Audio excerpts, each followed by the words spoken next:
Hi friends, कैसे हैं। I hope कि आप लोग अच्छे होंगे। कि हम हर बार की तरह कुछ बेहतर पढ़ने वाले थे और आज भी बेहतर पढ़ेंगे। जैसे कि हमारा चैनल का नाम है इरफान मैथ्स। तो बेसिक सी बात है कि हम मैथ के बारे में पढ़ेंगे। तो आइए हम बताते हैं कि मैथ में हम क्या क्या पढ़ने वाले हैं।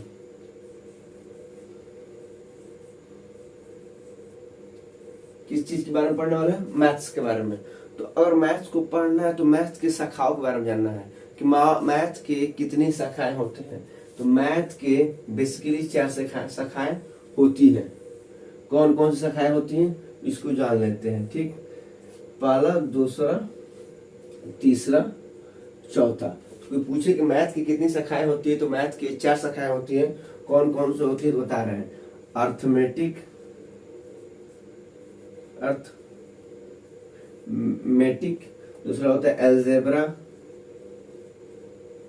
जेब्रा, तीसरा होता है ज्योमेट्री, तीसरा, चौथा होता है आपका ट्रिग्नोमेट्री, गोनोमेट्री।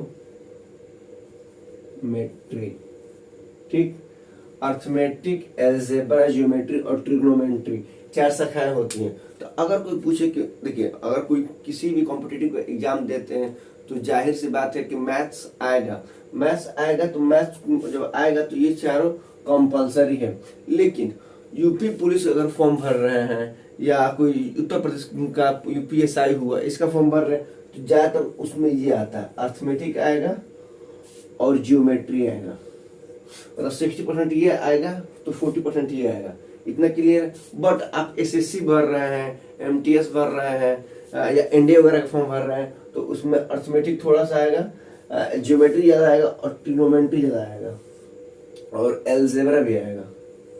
और एसएससी में एलजेब्रा आएगा, ट्रिग्नोमेट्री आएगा, ज्योमेट्री आएगा और ये आपका मान लो 20% आएगा।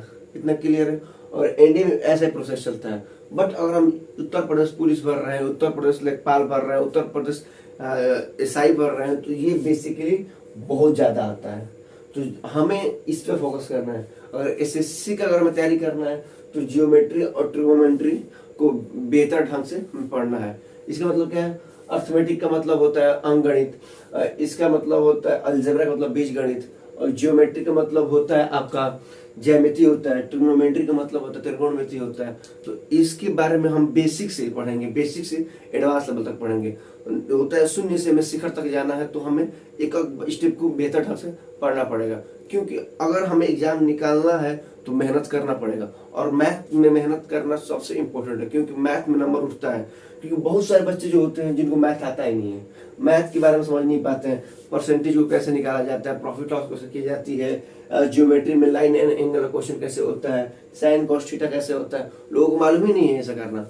क्योंकि हिंदी सब पढ़ लेते हैं, रीजनिंग का सवाल बहुत लोग कर लेते हैं, जीके जिस तो रटने वाला सवाल है लोग रट लेते हैं। बट मैथ में दिमाग यूज करना पड़ता है। बहुत सारे बच्चों के पास ऐसा कॉन्सेप्ट ही नहीं मिल पाता है कि मैथ को कैसे करें।